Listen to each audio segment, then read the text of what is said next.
And then my alma mater Xavier's playing Marquette today. I don't know, that's so.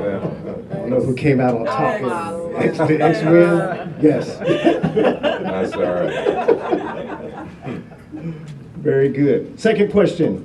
When you started, or eventually sometime after you started, were you aware of the significance of having African Americans in your field?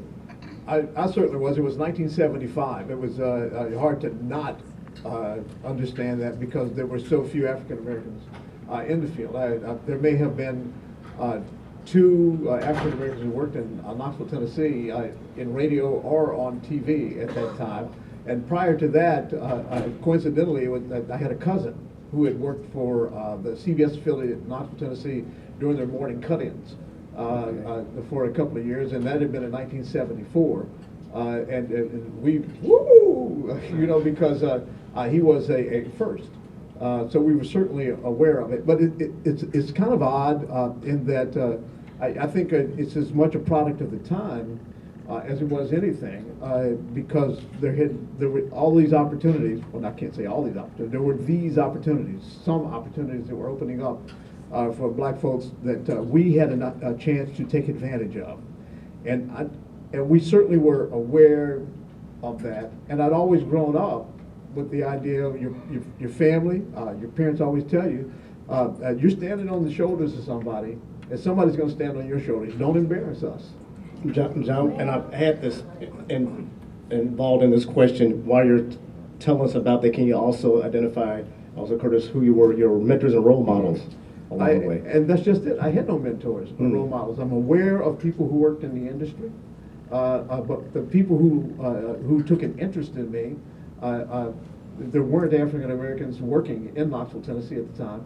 So the people who took an interest in me, a guy named Randy Pruitt, who was the news director at the TV station where I worked. For some reason, he had confidence in what I could do, and he battled it to have me have a more and larger prominent role on that television station.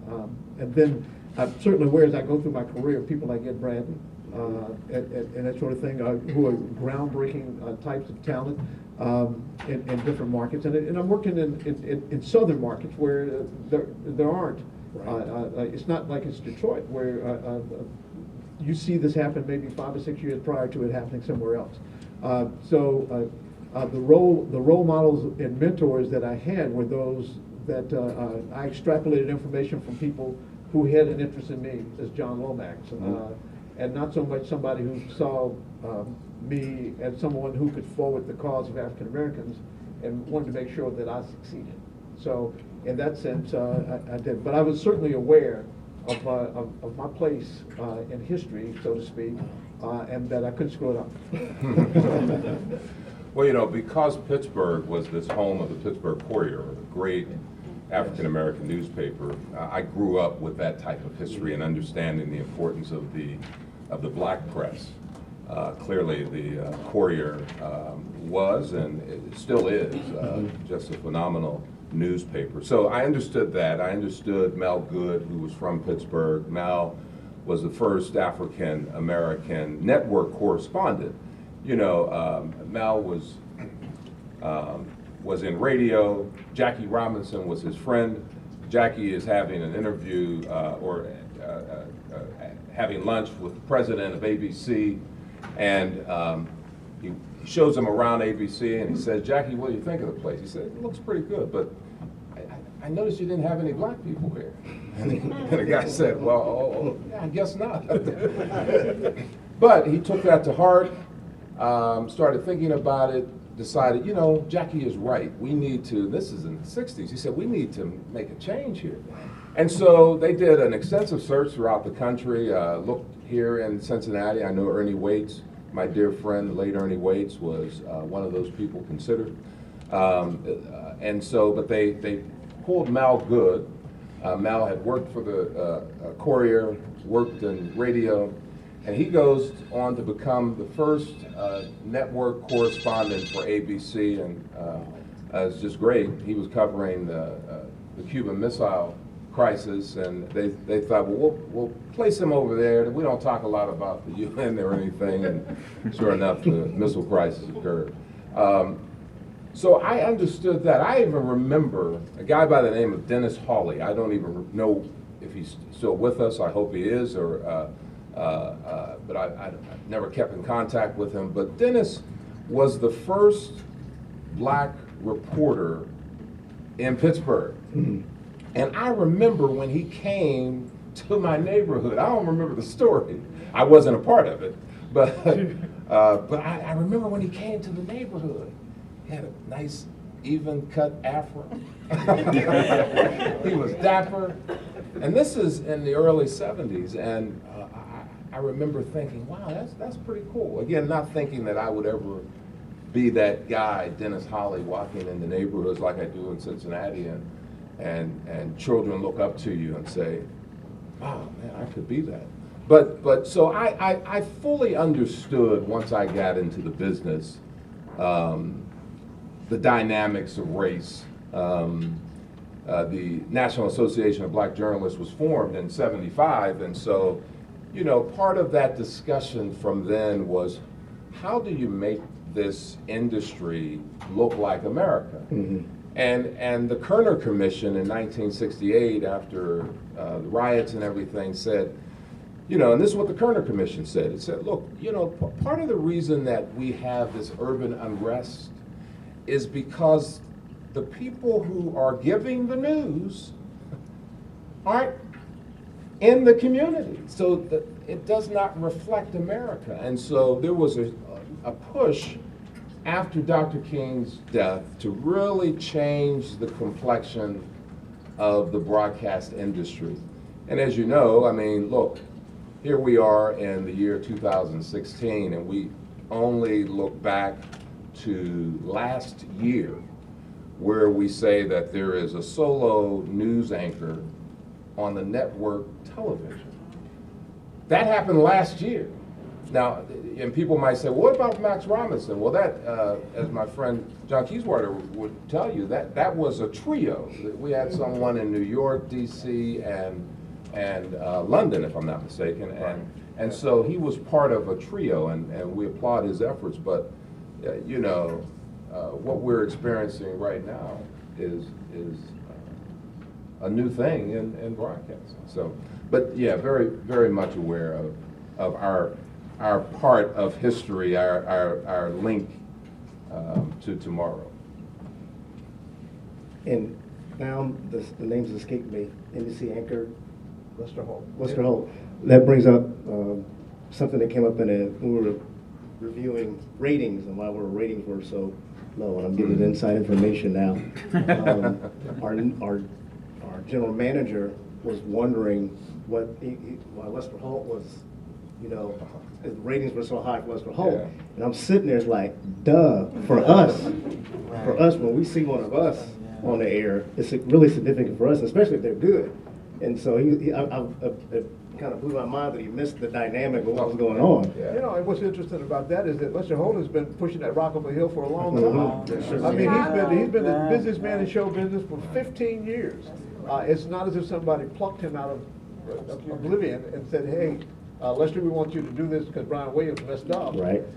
Lester Holt has been proving himself that he's capable of that for many, many years. And all he did is he stepped into a job that he was perfectly suited for. And I think the viewers of NBC and those who, for whatever reason, tune him in, they recognize this is a man of great skill. This is a man of great capability. Yes, he is. Yeah, the numbers are great. His ratings are off the charts. Yes, they are. We appreciate that. Question number 3. And I've thought about this even thinking about myself, but what was the watershed moment for you when you knew you were black or had a racial awakening? All right, I was born in 1951. Okay, I was born in Knoxville, Tennessee in 1951. That was my awakening. All right. But I think I kind of understand what you're saying. There have been, not these kind of moments that you get in a movie or anything like that, but there have been instances in which you're in a comfort zone and then all of a sudden you're reminded. Mm-hmm. You're reminded. I'm in the 6th grade. I'm told I have some cousins who are very fair skinned. I'm told they can sit at a restaurant, at the counter, and I can't. And they were having none of it, I'm having none of it, and we were escorted out. And I'm 11 years old at the time, so that's kind of an awakening. I worked at a Sophronia Strong cafeteria when I was in high school, which is a cafeteria on the University of Tennessee campus. And this was in 1967, whatever, long after the Equal Rights had been signed, legislation had been signed. But the black kids who worked there still had a place they had to go to change clothing, and the white kids had enough. So there were some things die hard. And you know, you're reminded of these things on occasion and that sort of thing, but essentially because of my age and because of where I was born, these are things that you kind of grow up knowing. Yes, sir. Yeah, well, and John's right. I mean, we have these experiences. I can remember I'm a violinist, was a violinist. And, you know, we had this inner city program, and we would play out in the suburbs. And I remember one time going to a location, and when we left, rocks being thrown at us. You know, and you know, you're a kid. Professionally, I remember I was working in Florida, and we went to St. Augustine, Florida, to cover a story. Now, and I can't even remember what the story was, but you know, it was lunchtime. We go to a place. We go in, and the woman said, "We're closed, but you can't go around back there to." Now, we're hungry, and so we didn't think about it, and we went around back, and the people looked at us like we were nuts. Said, "Well, why are you coming back here to, you know?" And then the light bulb went off. And so we went back around, you know, said to the woman, "Look, we know what just happened." And of course, we ate lunch someplace else. But yeah, there have been those times, you know, professionally, we understand the toughness of this business, and my colleagues now always hear me rant and rave. There's my producer over there.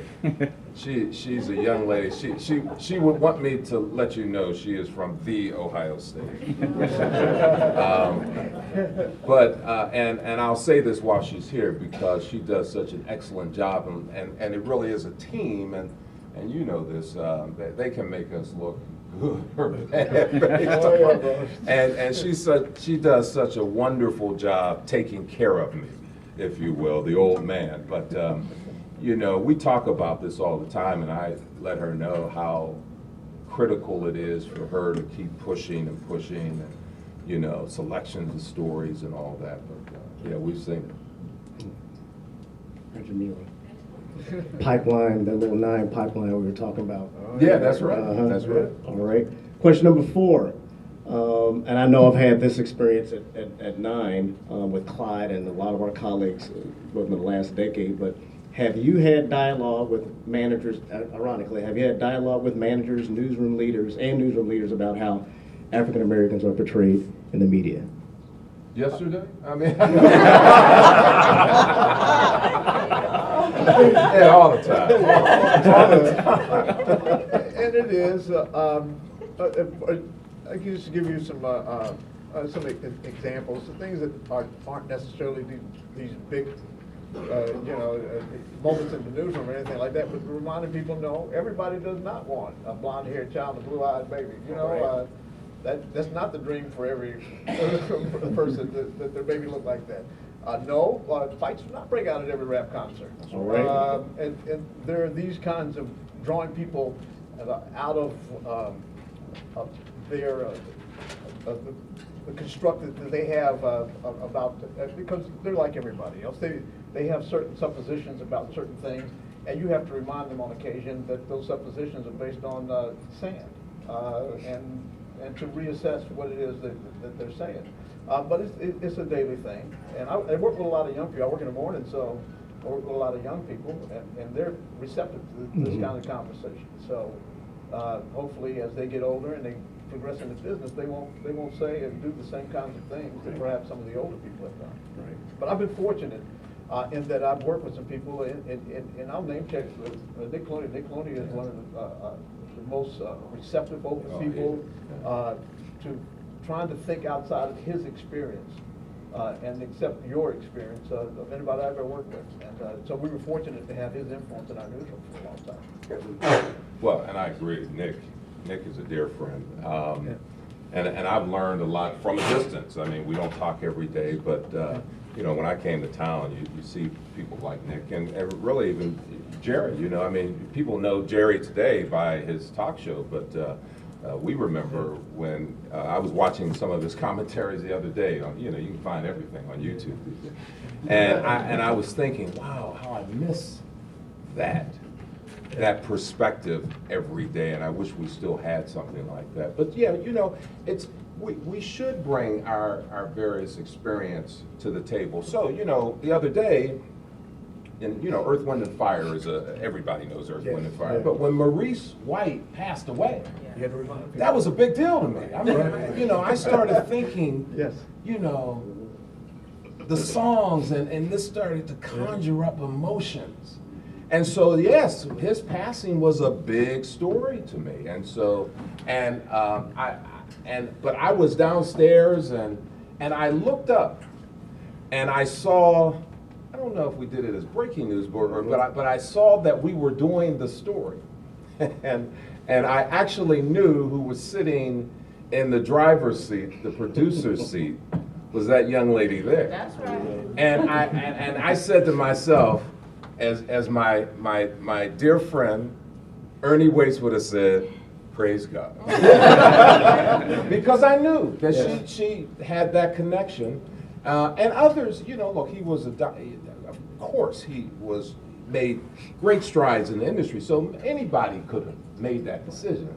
But I knew that she understood the significance of that moment. But that brings up a good point, though, because people see it on the wire and they take their cue. They didn't live this That's like right. we did, That's right. and they don't have that kind of oral history in their families. It's not what they listened to growing up and that sort of thing. So they will see Maurice White, you know, one of the founders of Earth, Wind, and Fire, died. And they're going to think Boogie Wonderland, Right. and this kind of thing, and they don't realize how groundbreaking this band really was. So it takes a graybeard to say, wait just a minute, just add a line to your story about this. Excuse me, you can add it at least one more time. We're on 4 hours this morning. You can add it. Right. You can add it one more time this morning. And 4 hours? I'm not on 4 hours a week.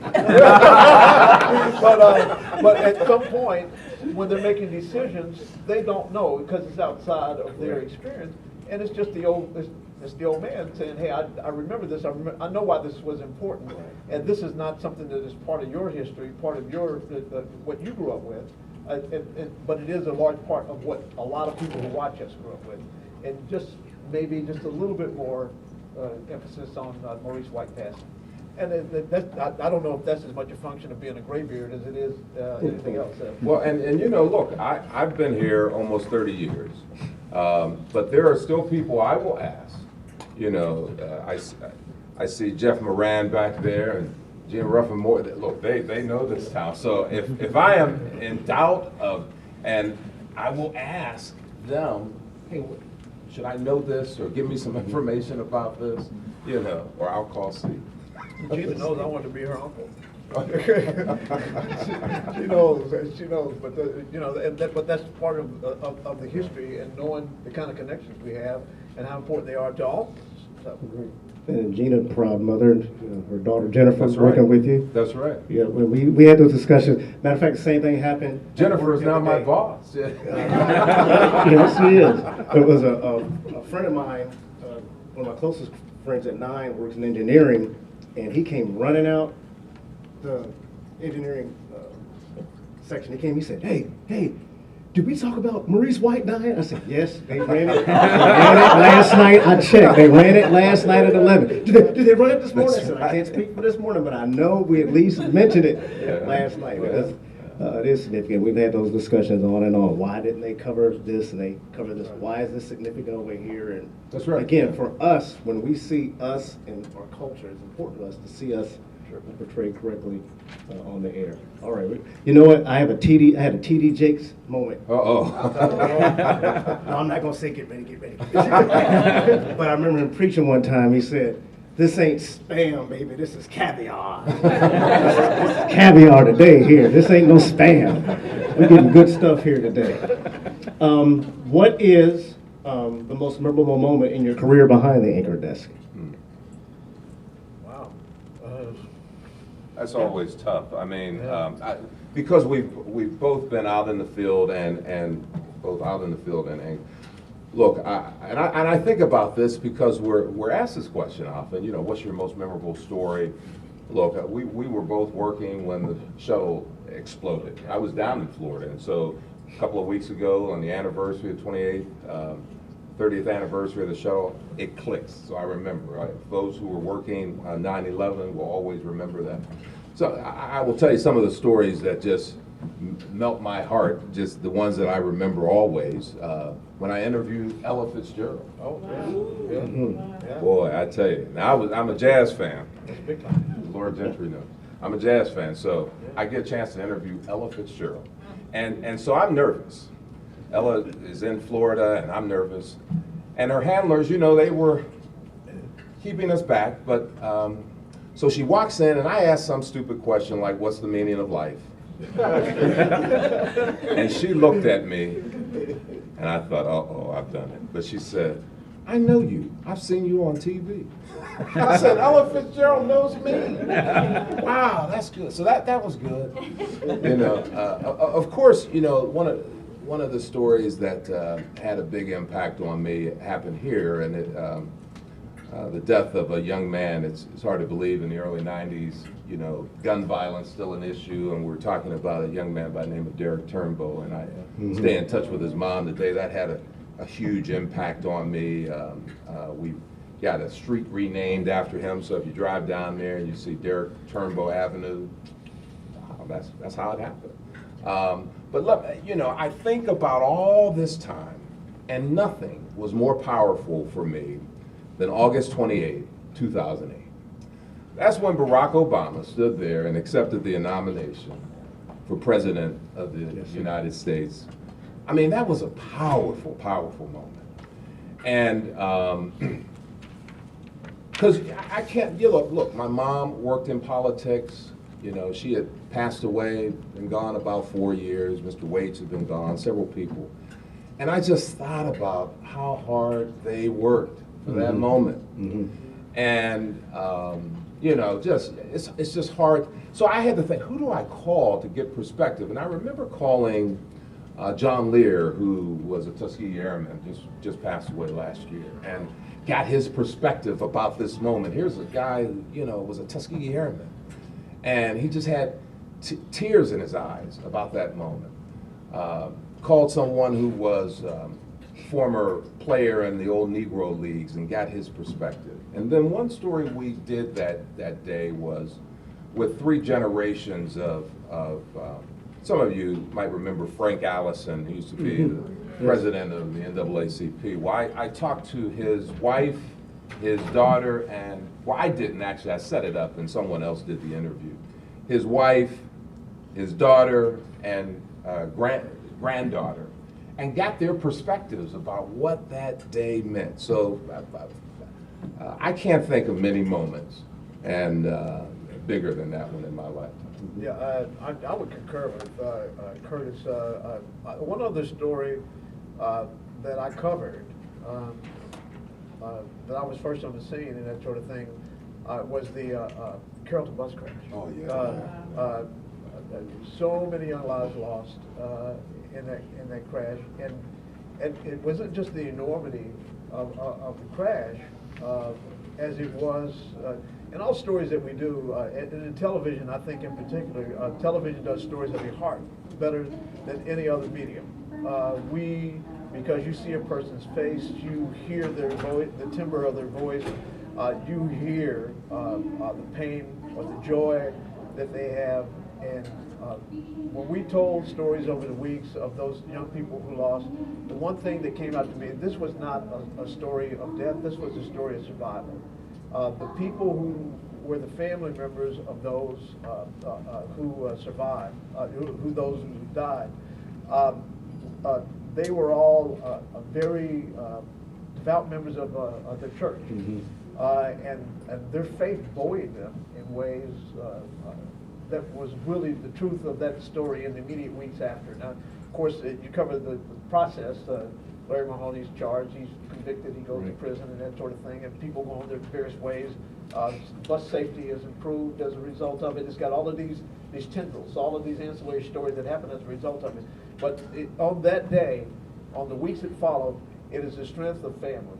It was the strength of how these people coalesced to handle what in my mind is an unspeakable tragedy. That kind of stands out to me in that sense, and because I did so many stories associated with it that I felt a certain connection to it. But Barack Obama, I didn't do a lot of stories associated with that, but I can tell you that I don't know that I could have done the story justice. And once again, because I was born in 1951. I went to University of Tennessee. My family's primarily from the South. It's not that I understand Jim Crow. I lived Jim Crow. Yes, sir. And to see this happen, and then knowing I work in this business, I know that all of a sudden, the heavens didn't open, and all of a sudden everybody is, everybody's seeing that, everybody is equals. That in spite of that, this man is the President of the United States of America. Something I never thought. I wouldn't have gone to track and bet money on that.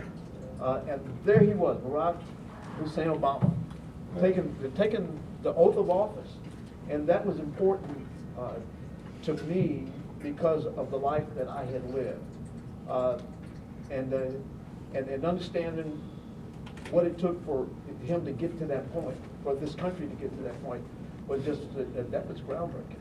And President Obama, like news anchors, he just brings something to the White House that, George Bush didn't, Bill Clinton didn't, John F. Kennedy didn't. Right. He just brings himself and to see him, his wife, their kids. It's just, and the fact that, he might just hum a tune from Al Greenway. And that's pretty cool. When he sang that little bit of Al Green, I said, I have to admit, I still said represent. That's right. my phone blew up. I said, did you see the president? I said, what did he do? He was singing Al Green.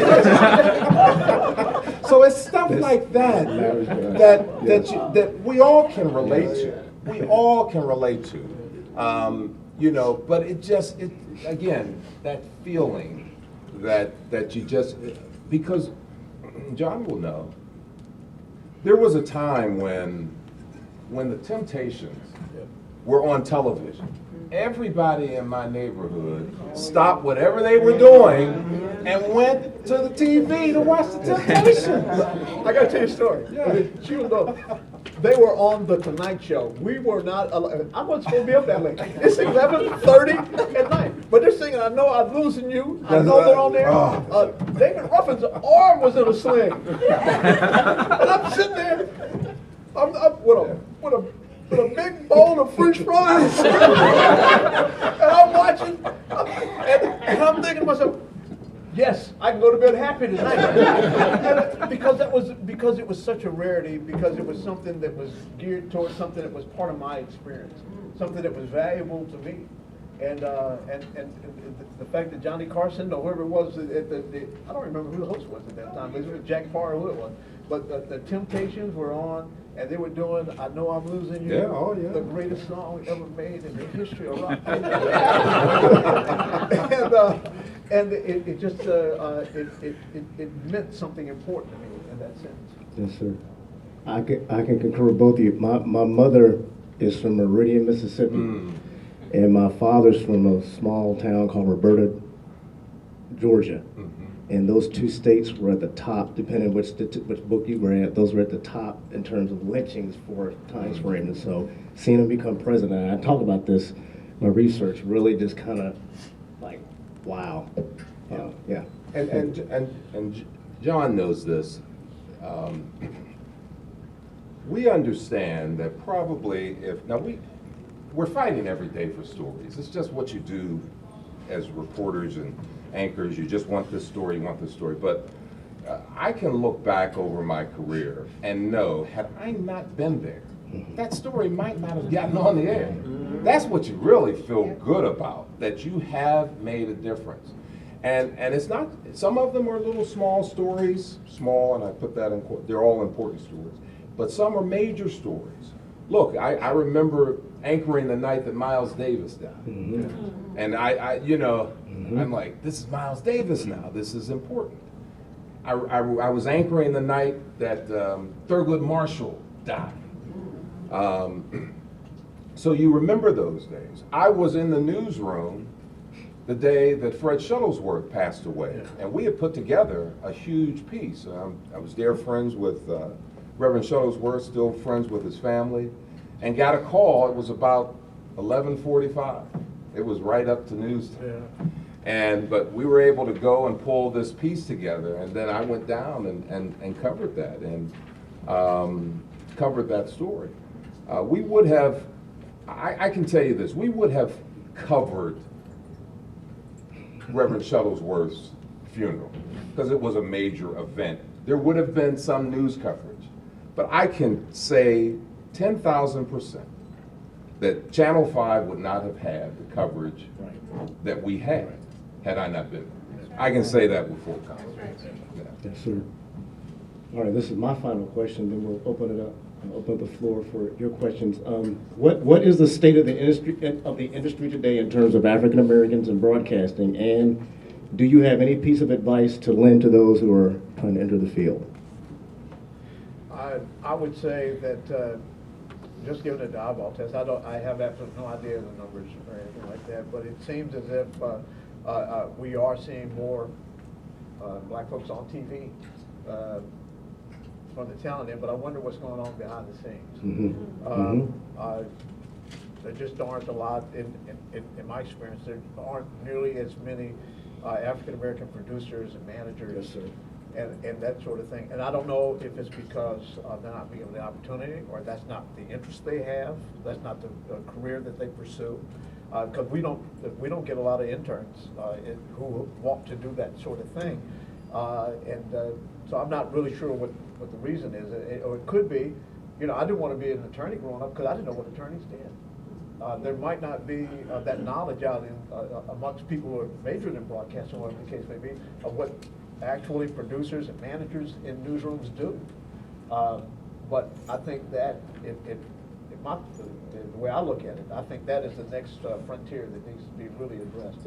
I know that some of the other stations, 5 and 9 in particular, have had African American managers and that sort of thing. So Channel 12 is not in terms of the news department, and I can't believe that we're alone. Because quite frankly, the tone, they control the money, and the money controls the tone. Yes, sir. So I think that should be the next frontier. That should be the next area in which there should be some efforts made. I'll start with Channel 5 because that's been my experience here in Cincinnati over the past 30 years. And I will tell you this, that over the years, look, they've heard me push. I've done it internally and externally. But that being said, what you were pointing out behind the scenes, we've had several producers, photographers, in addition to on air. And really, right now, even I have to smile when I look at across the board. We have, I see Kyla back there who is in the morning, does traffic. People come up to me now and say, "Oh, you work with Kyla, don't you?" I say, we see Kyla too at our station. We point up I'm there. like, Joe, See, they even know what time she comes on. Joe, I know people come up to you and say, "Oh yeah, you're Kyla's husband." But that's supposed to be. That's what it's supposed to be. But no, Kyla and Mark Hayes, they're in the morning. We have so many other reporters throughout the day. And of course Kevin Robinson, who is the chief meteorologist. You know, Channel 5 for the past, let's see, this is 2016, he came in 02, so for the past 14 years, we've had an African-American president and general manager, which is a significant position in broadcasting. And he's held it, he's done a great job. In fact, he's the person who brought me back. One of the first things he did after he got to town is give me a call. I was working at CIA, gave me a call and brought me back into the fold. So I will be appreciative of that. That being said, and John Keyswater, being the good reporter he is, posed a similar question. And I know John thought, well, he'll just give me a little, and I paused and I said, let me just give him the answer that's in my mind. Because I had just received a call from a dear friend recently, true story, late at night, said, "Hey Courtis, I noticed that there aren't any black anchors Monday through Friday in prime time." So I mentioned to him, I said, well, you know, Kevin Robinson is our chief meteorologist and he does a fantastic job. He's as good as they get, you know. He worked on the national network weather. So, I mean, look. And he said, yeah, but that's great. But I'm talking about news anchors. So I paused and so as I told John, I said to him, I said, well, have a good night. I didn't have an answer for him. I did not have an answer. And so that is troubling because you know, the HUT level, well, how do I explain HUT levels? When people are watching TV the most in prime time, that's still the bread and butter. And so I don't know why we don't have, we being this market. You know, you look to a city like Washington, D.C., you know, Jim Vance just retired last year, if I'm not mistaken, and anybody who's even passed through D.C. will know the name Jim Vance. Jim Vance was one of the first African-American men who sort of dominated the marketplace or just sort of became the face of a television station. This is back in the 70s, and just held on, and we all knew Jim's ups and downs. He was human. He had his strengths, he had his weaknesses, had gone through, we all experienced it. Just like we've experienced others who've had ups and downs. We're all human. But that's troubling. John asked me a question, and he might not remember it, about 20 years ago, because he did an excellent report. Basically, he did this session in a report back in the early 90s. We could have just played it. And I remember he asked the question, something similar to this, and I was anchoring, Jerry was still there, and I said, look, I don't just want to replace Jerry Springer. Jerry's good for us. I mean, he's the #1 guy.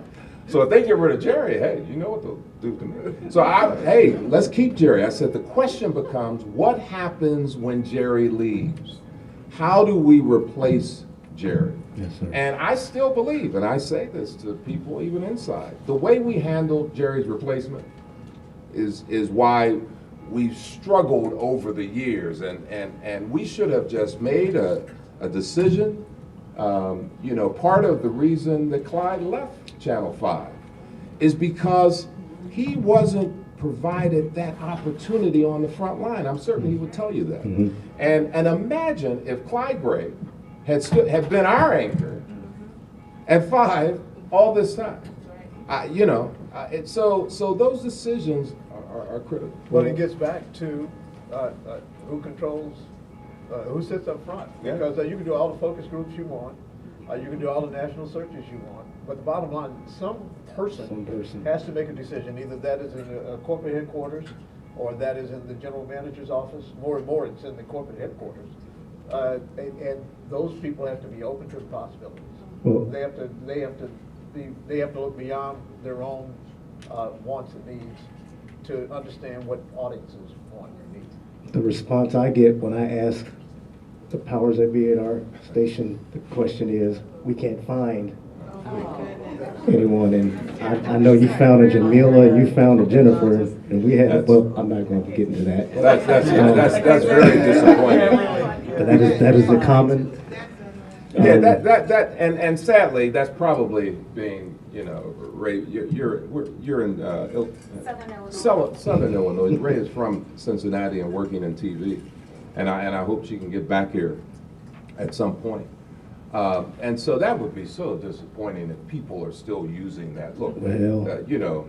When I looked at the picture of John, Clyde, and myself, this isn't some fly-by-night thing we do. This is 100+ years of experience. Yes, sir. So we know what we're doing. All right, so that's not, and there are others throughout this country, so we know what we're doing. Now, it's just a matter of we used to have this debate in football. There are no black head coaches. Well, we don't have to have that discussion anymore. You know why? Because just in this division, in the AFC North, you have 3 African-American head coaches. Who know what they're doing? Yeah, you better believe they know what they're doing, despite the outcome of that game.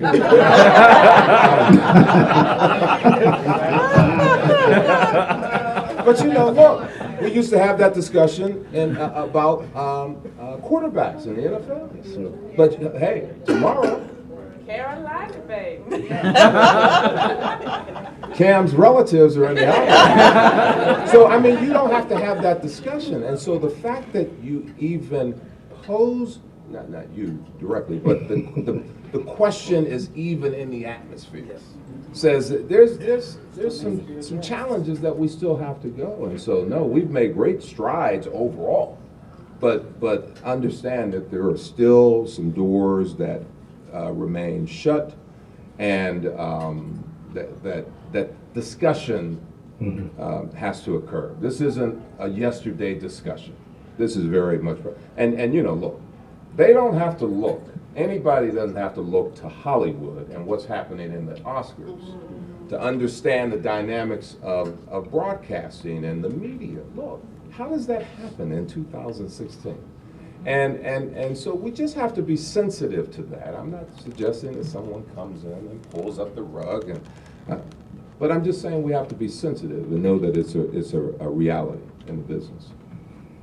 And I haven't met Mr. Keesler in person, but obviously being at 9, I heard your name, and it's almost like he was a boogeyman. Oh no, he does a blog now. How long were you a media critic, John? It's been over 30 years now. Wow. So, Yeah. And Well, that's all I have. I could listen to you guys the rest of the day. But we're going to open up the floor now. That was that's good stuff. Yeah. And I was thinking, as I'm looking at you, I call her mom all the time, Jennifer, after she would come out of a producer meeting. I know she had the conversation with you at home. She'd come out to the producer meeting, and I'd be sitting there, and she'd come out, Tom, boy, I said, hang in there, girlfriend. It's going to be all right. and that's great. Look, when I first came, Jennifer was a child. Little kid, and I turn around and she's running. Yes, she is. An important section of our news department. So you don't know how proud I am, of your daughter, because that's what it's supposed. That's how it's supposed to be. Oh yeah. Jennifer Moore is the executive producer of the morning show. Yes, at Channel 5. Channel 5. And she happens to be my daughter. And she tells me horror stories. She actually started at Channel 9 working for Mona Morrow in a high school education program for kids interested in broadcasting. She was in the 9th grade.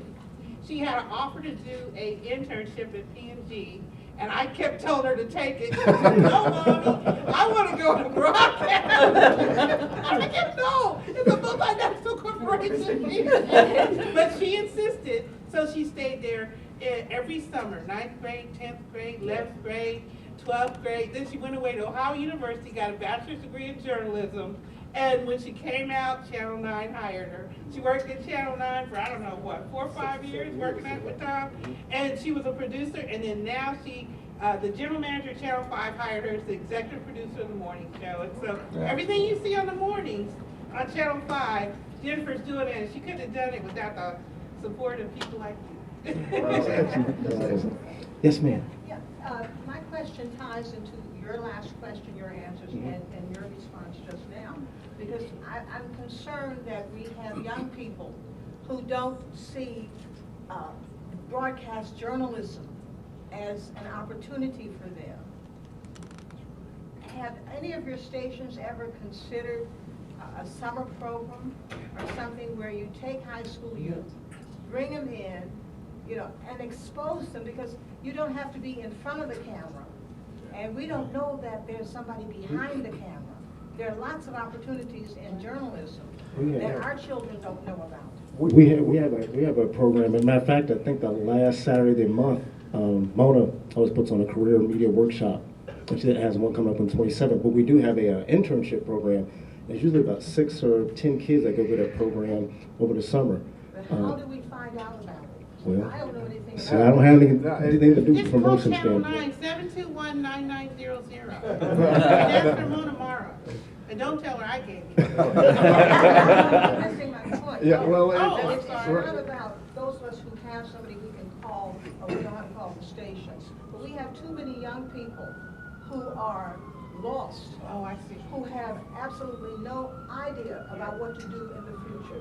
And we're trying to curb violence and you know, we're talking kin, killing kin, and so forth. We've got to give our young people something better to consider than being a gangster. I think the media has a responsibility there to somehow, you don't have to hire them, but to at least give them the opportunity to see how this works. Oh, absolutely. Yeah, Channel 12 used to have an Explorer program. I think it was through Hughes High School. I don't know that they do that anymore. But if I understand you correctly, you're looking at something that's more proactive, that reaches out into the community, maybe coordinates with the schools and that sort of thing. I would certainly take that and bring that up to those in our community affairs department, let them know that is something that, because we're doing this big deal with poverty and that sort of thing right now. So perhaps this can be an adjunct to a program like that. And we have had in the past experience in reaching out to high school kids. For the most part, we put our energies into the internships, and that's mainly for college kids right now. But I think you bring a good point in that high school, well, much as Gina's daughter, if they develop that kind of thirst for it when they're in high school, they understand what it is they have to accomplish in college in order to be successful professionally. And if I could say briefly, there used to be a chapter of the National Association of Black Journalists here in Cincinnati. I was president, Courtis was president, I don't know whoever else in here was president, but we used to give out 2 scholarships every year to a high school student to major in journalism. One of our first recipients was Oliver Spencer, the grandson of Marion Spencer. That's right. And he's now an attorney. Yeah, he's an attorney, making more money than all of us. I will say, just briefly to Jenny's question, a couple of things. Number one, I answer any email, any telephone call, any stop on the street. I mean, I try to make myself as accessible as I possibly can because, you know, and I'm inviting people to the station. Come see the newscast. You know, and they always think I'm joking, but because that can change their life. You know, Ray and I have been in contact, and you know, and just saying, hey, how can we make this happen, and sharing with them as much as you can the realities of the business too. I started a journalism scholarship a couple of years ago, and we've assisted, you know, several students. You know, I wish I had more money in there to give out more scholarships, but you know, the $2 I give each kid is. But no, you know, yes. And you know, so and then the third thing that's still in the incubator, if you will, is very. Maybe I shared this with you because it's very similar to exactly what you said. Developing. I'm talking with a couple of people about the development of a summer program that would do almost identical to what you were talking about. So it's just a matter of making that happen and developing it, but it's on paper. And fortunately, the folks who I'm ideas, and fortunately, I have people who help me then implement the project.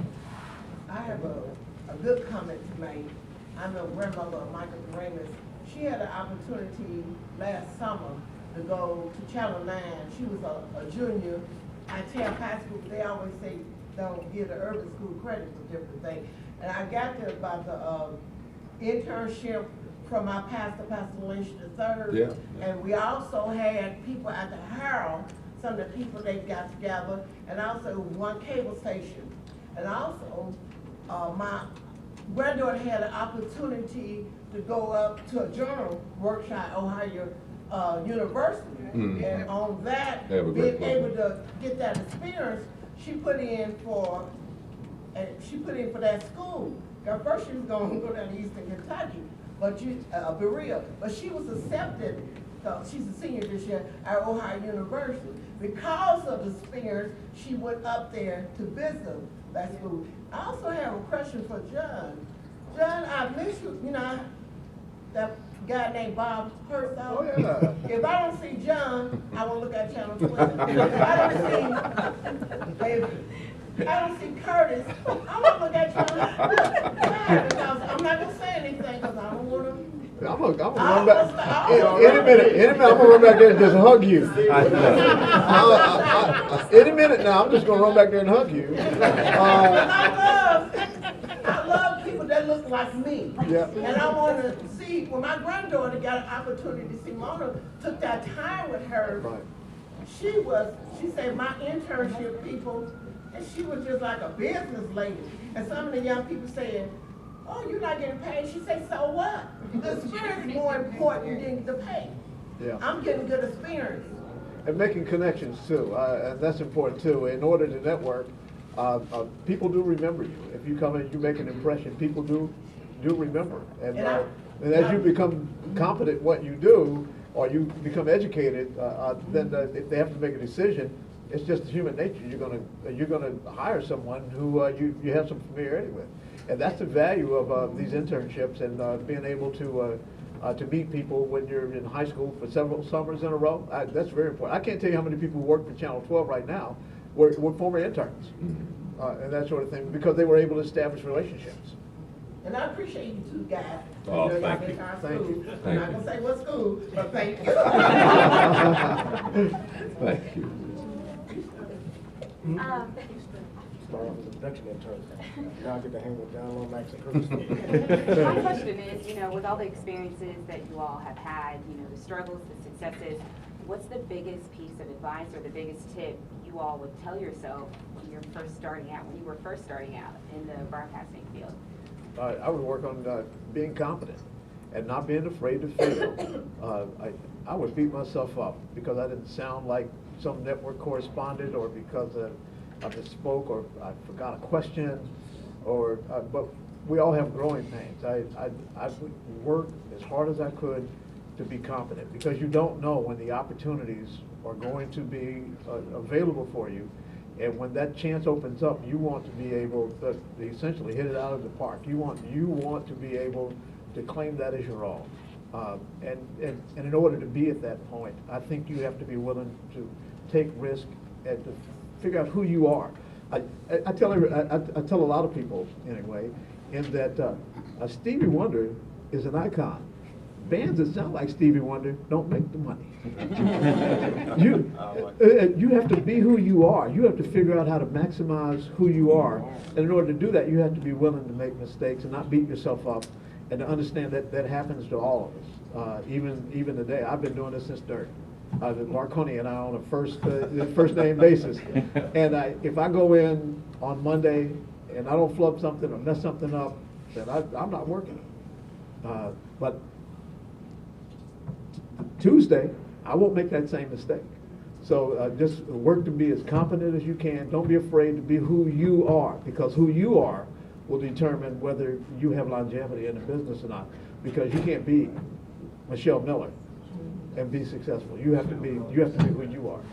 Yeah, and Ray, I've seen some of Ray's work, and she's does an excellent job. And so John's right. Just continue to perfect your craft and get into your comfort zone of who you want to be. Because look, we don't compete against each other. You know, I watch John every chance I get, when I get up that early.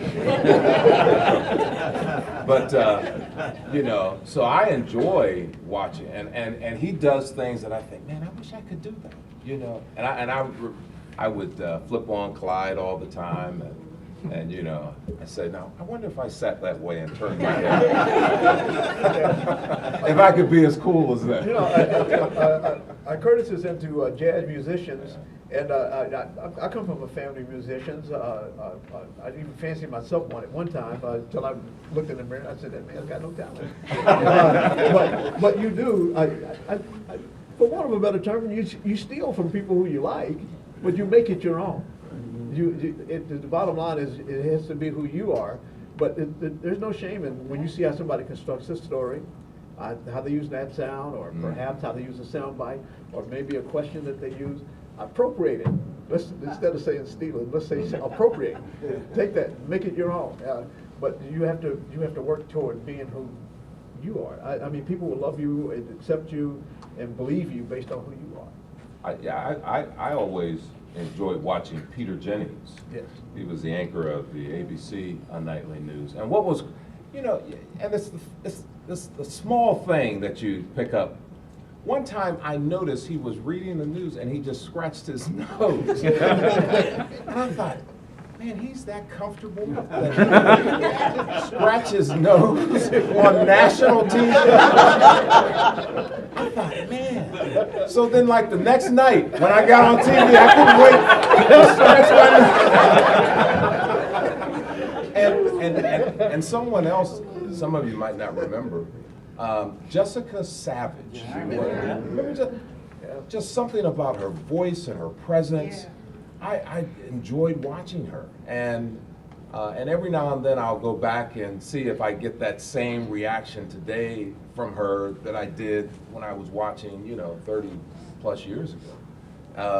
So you pick up on things, and storytellers, you know, like Charles Osgood, you know, CBS Sunday Morning is by far, in my opinion, the best television on the planet. And I wish, because it just tells stories, good stories about life in America. And you know what, for 90 minutes, I don't think about race, I don't think about gender, I just see people, I see America. And I don't think about the people who are telling the stories. And that's what you want it to be. And that's what you would hope that this industry would become across the board. Mr. Court. Okay, my question sort of goes to what the lady was talking about before, how we flip around from station to station to see people who look like us.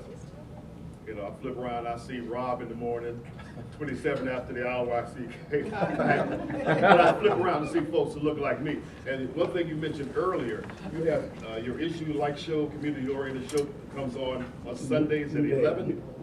I know where you're going. Okay, and the issues comes on 6:30. 4:30. 4:30 is even Yes. blurred. It's What even- can the community do?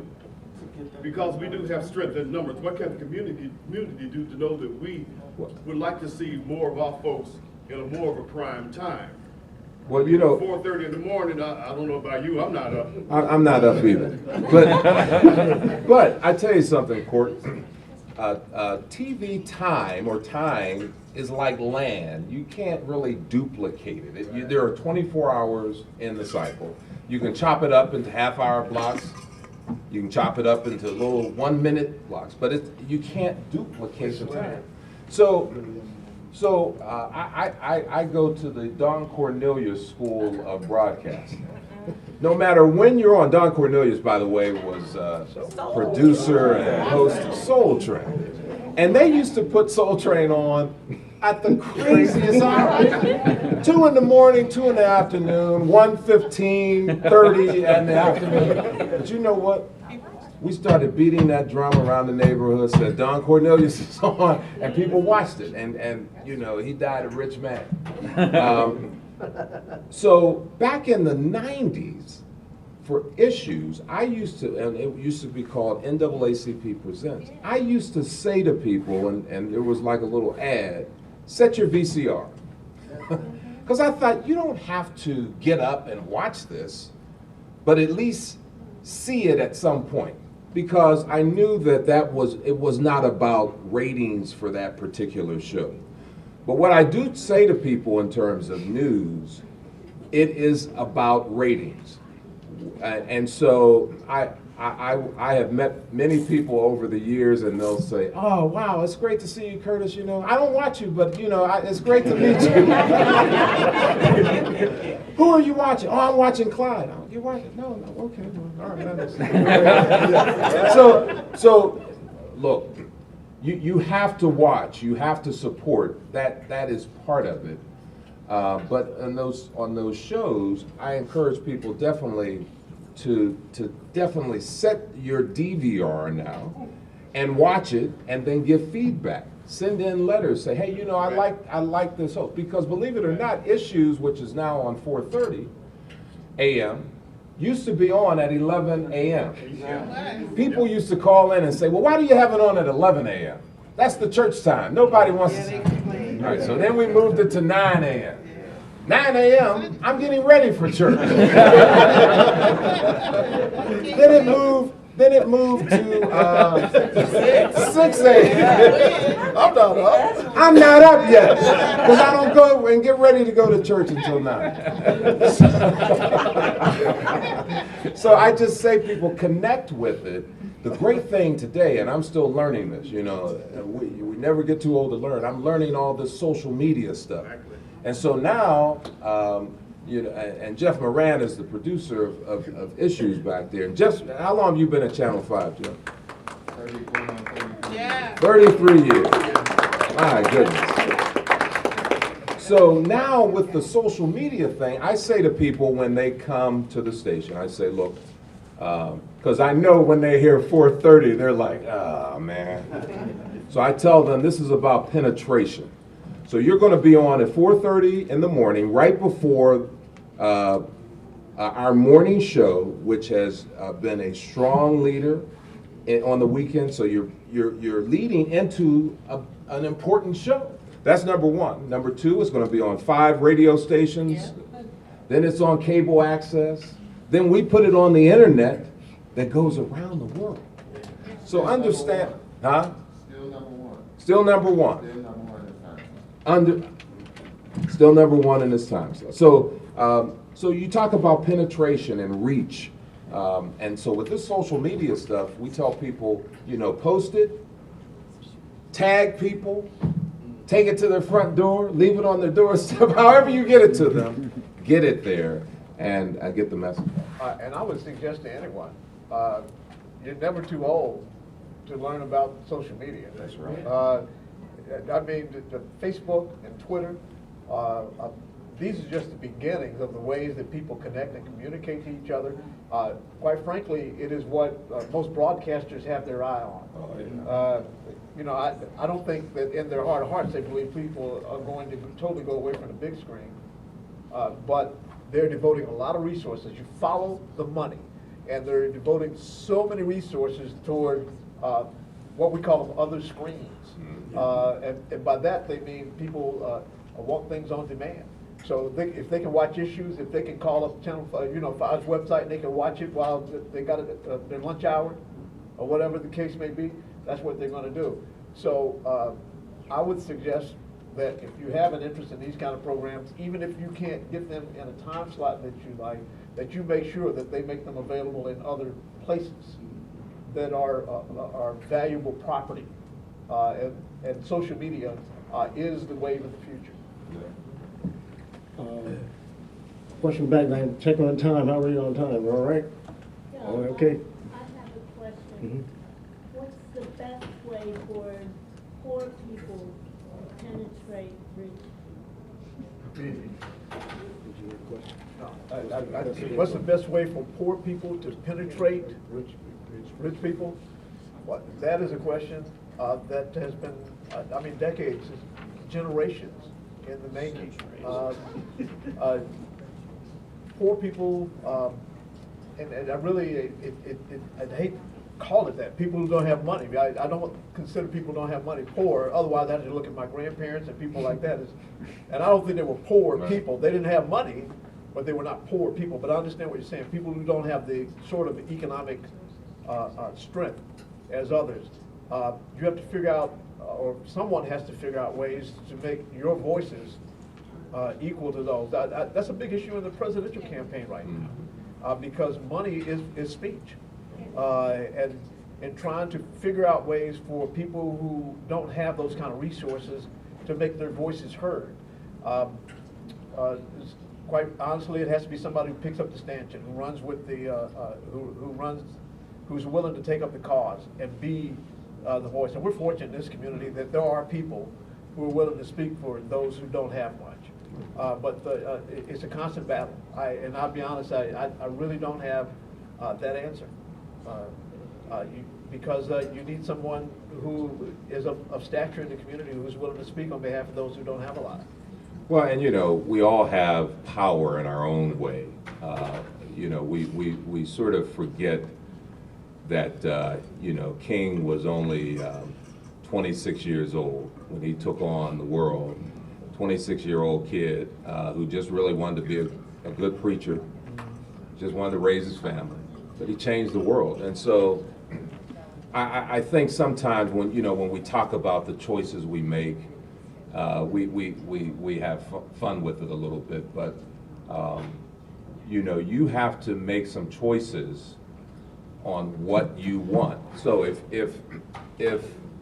you don't watch me on TV, we're gonna still be friends. I mean, life does. But part of that power is saying I am watching him because I'm supporting him, because I want them to see he's supported. I want him to be number one, and it just moves on up the ladder.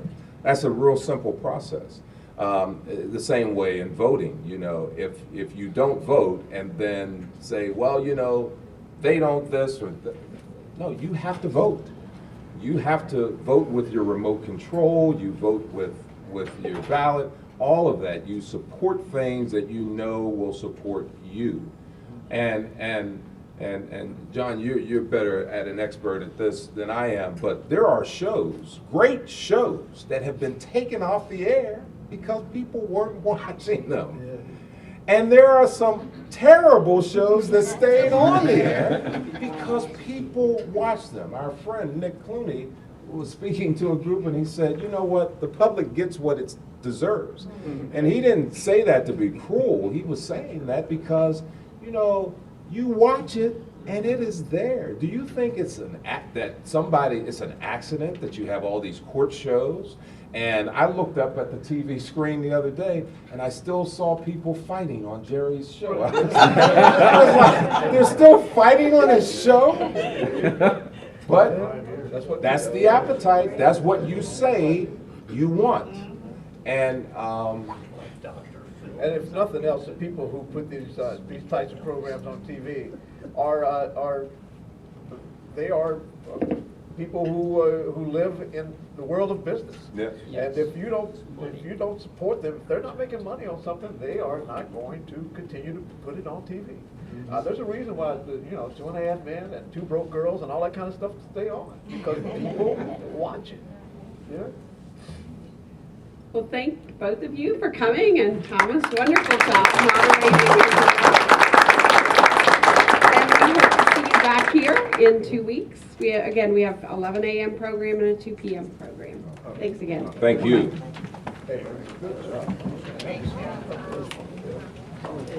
Yeah.